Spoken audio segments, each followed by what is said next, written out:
Awesome.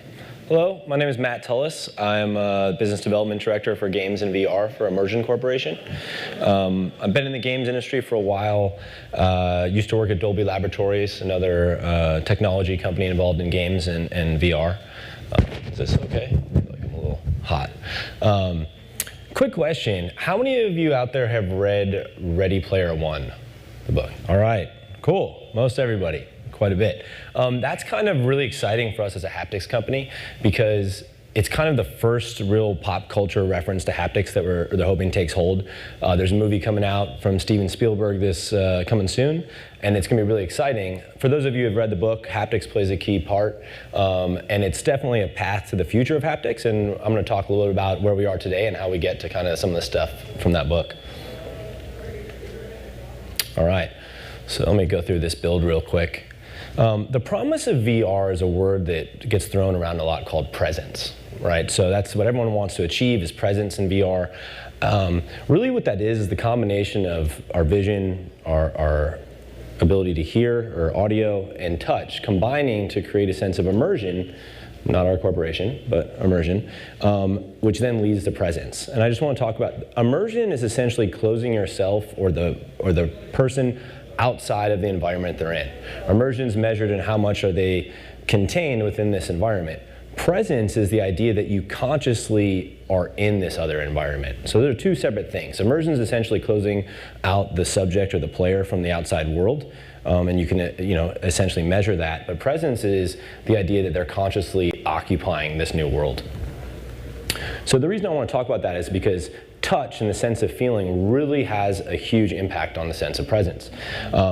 First of all, touch helps you interact and control things in the virtual environment, but touch also helps suspend disbelief.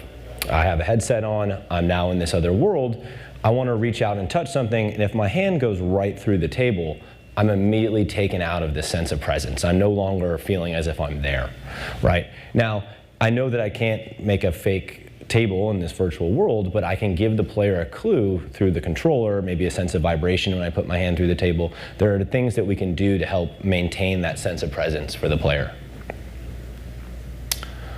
So I want to talk a little bit about haptics and consumer VR today. And again, I'm moving through this pretty quickly and I'll be around to chat at the end, but we have about 10 minutes. Most of you have probably experienced Rumble through Sony, Microsoft controllers, the Rumble functionality, i.e. the DualShock controller and the like. Those use what are called ERMs, eccentric rotating mass type actuators. Actuator is the term for the motor in the controller that makes the thing vibrate. They're very powerful, and usually they're combined. There's a big one and there's a small one, but it's a motor that's spinning an oblong-shaped object to create the vibration. There's limitations with what you can do there. They have to spin up, they're a little bit slower, they have to be able to wind down before you can start them up again. What's really exciting about this new generation of VR controllers is they're using LRAs, which are called linear resonant actuators. They're a lot more capable, greater frequency response. You can start them and stop them a lot faster, so there's a lot more you can do there.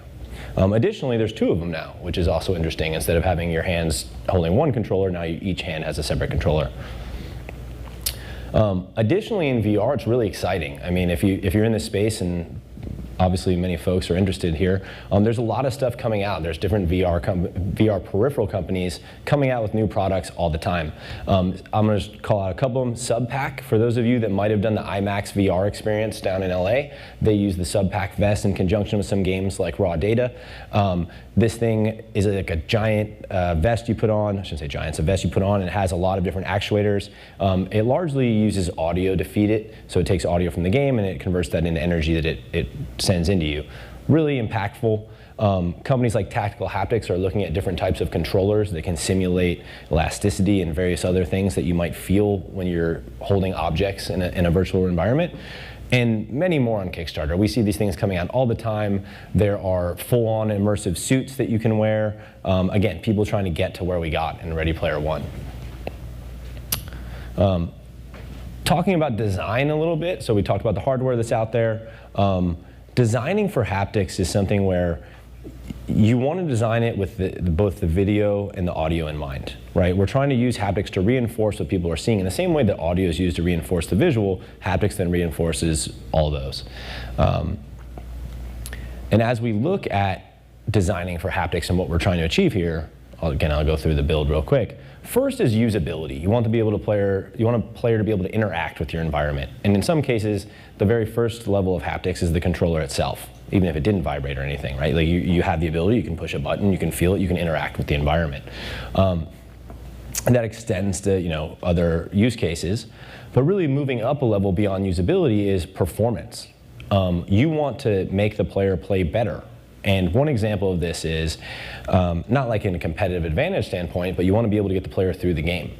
So there's a lot of bow and arrow games that are very popular in VR today. People love this interaction, and it's fun, and it tracks really well, and it's actually just a lot of fun.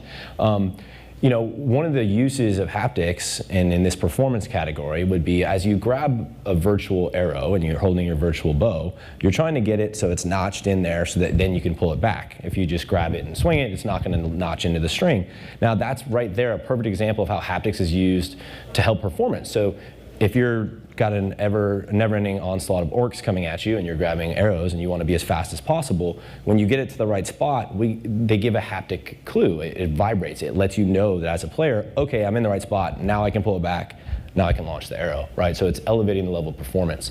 And again, the last point is, again, true presence. When you get past the performance and it becomes intuitive and they're used to that, right? It's not actually they're feeling the physical click, but the brain starts to essentially derive that, basically, fill in the gaps, so to speak, to understand that now I'm notching my bow, or my arrow in the bow, and that gets you to presence. Oops, wrong button there. Just on this slide, I want to talk about a few use cases, again, experiences that have a tactile dimension. Many of you that have played games have probably felt a ton of these. Weapons, guns, a gunshot, reloads, ambient effects, intuition, road, you're driving. Some of you might have played Mario Kart recently for the Nintendo Switch. Nintendo's a licensee of ours. We're really excited about some amazing haptics they're really doing with games like Mario Kart, where you're driving off the road and you can feel it. Each road feels different. You drive over coins, all that good stuff.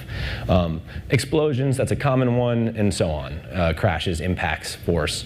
Most of these are pretty intuitive. I'll leave it at that. The thing to think about, as I mentioned with the bow and arrow, is in reality, it's very different from what you're able to do with the controllers that are out there or any of the peripherals. In reality, and you can go to a touchscreen example, in reality, you want to go over a bump on a piece of glass, you're going to feel some friction, you're going to feel some force against your finger, and then you're going to feel some increased friction as you go over a bump. Well, if you have a flat screen and a thing that's vibrating, you're obviously not going to be able to simulate that.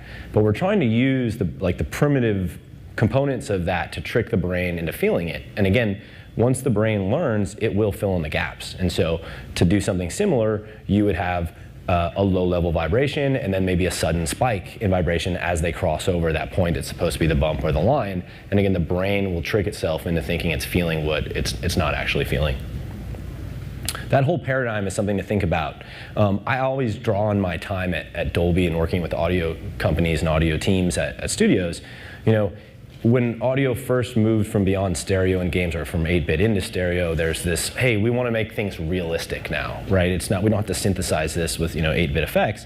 Well, what happened was people now recorded all kinds of guns, car engines and stuff, and then you play them back, and it's like, it was kind of boring. I mean, a gunshot doesn't actually sound that cool. And it rapidly changed into, we don't want things to be real, we want them to be surreal, right? You want to go beyond what you can actually achieve with reality. And that's kind of what's possible within haptics as well.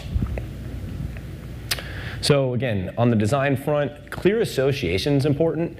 For instance, if there's a bunch of different things happening and my controller's shaking and I can't associate what that is shaking for, it can be confusing. If I'm confused between a notification or an explosion in the distance, obviously that's not very good. Low latency feedback, super important. If you're trying to give someone a notification, like the notch with the bow and the arrow, you have to make that right away, right? So this is something to think about as you QA the process. You're going to see different response times on different hardware. Again, something to look for. Short duration, we're actually really sensitive to the vibration effect, and your hands and your fingers can get fatigued. So you don't want to make something vibrate for a long period of time. It becomes frustrating and annoying, but also it numbs the player to the effect when you want to use it and create impact. Oh, sorry, I skipped to telling the story. Just in the same way that audio can be used to drive the story forward, to create the sense of like fright, haptics can be used in the same way. It can add to intensity. My first experience with haptics I always go back to is playing John Madden football, one of my favorite games. I had a kick to win the game against my buddy, and all of a sudden the controller is like boom, boom, boom, boom, boom, boom, right? Advancing that like super intense. The game, this is the point in the game that you're either going to win or lose. And haptics was like, wow, and that was also, it spoke to me. You know, it was like, help move the story forward. Effect types, you have pre-made effects. These are canned effects that you can choose from a library. We have software tools that allow you to create your own effects. Parameterized, this is the idea that you're actually using the parameters from the game, the variables, to drive the haptics. An example of this might be a car engine, where you have a different effect for each gear you're in, or related to the RPMs on the engine. And as the RPMs go up, you want to increase the intensity of the vibration. Audio derived, this is interesting. Again, my background at Dolby, but also just seeing things in VR. We've spent a lot of time doing audio to haptics research and things like that. It's incredibly challenging, but also the first place people go to. So new VR developers immediately thinking, okay, let's do it like audio. This thing, it's an LRA, it resonates, it's kind of like a speaker. Let's try it out. Incredibly challenging. You can't just low pass filter everything and then send it over and have it vibrate. If you do that, then someone that has like a deeper voice like myself, all of a sudden someone's speaking and you have the controller vibrating, and obviously that's a bad experience. Real-time synthesis, this is something that is going to be probably driven by companies like NVIDIA with physics, like running on graphics cards, and you start to think about how collisions can be used to drive haptics. Get a little bit further out, but as we move towards the Ready Player One stuff, something that we'll see more and more of. Spatial effects. I mentioned earlier there's two controllers in VR. It's really cool from a haptic point of view. I can start to now feel an explosion on my right? I can hear the explosion on my right. I can then feel the explosion on my right, and then maybe it's just on my right controller and not my left controller. Maybe you do an effect that starts on the right and moves to the left. A lot of really cool stuff that, again, adds to that concept of presence. Some things to think about.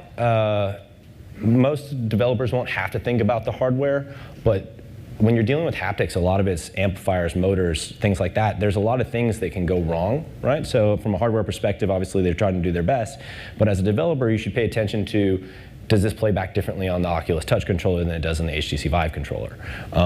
How does it work on maybe one gun peripheral and another gun peripheral? So again, from a QA perspective, you want to pay attention to things like synchronization, because in the same way that we've all experienced a badly dubbed film, and your brain goes, wait a minute, I'm hearing something, and I'm seeing something, and there's something wrong, cognitive dissonance. Essentially, research shows that if audio and video are out of sync by 20 milliseconds or more, your brain will notice it and start saying, hey, well, something's wrong here. That same thing applies to haptics. If you see an explosion and you feel it, and it's, again, out of sync by more than 20 milliseconds, your brain's going to start to go, whoa, that's weird, something's wrong here. And again, that's the last thing you want to do in VR, is remove someone from that sense of presence. Lastly, talking about presence, there are definitely limits to what can be done with controllers that just vibrate, right?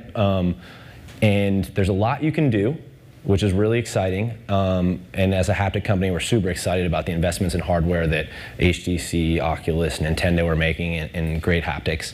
But also really excited about the new peripherals coming out, the next generation of controllers. There's a lot of rumors and hype around what Valve's working on and HTC for their knuckle controller. I personally get really excited about some of the guns I've used at the various shows, like the Arena Infinity from Striker VR or the VR15, something really cool immersive stuff. And as developers, I just encourage you guys, play with the new peripherals. There's a lot of really interesting things you can do to help your game stand out from the crowd. There are people investing in this space, and just overall, it's going to help push the platforms forward as you guys take advantage of the new stuff that's coming out. And on that note, thank you for listening. Hopefully I've educated you a little bit on haptics, and I'll be around to chat more. Yep, thank you. Thank you.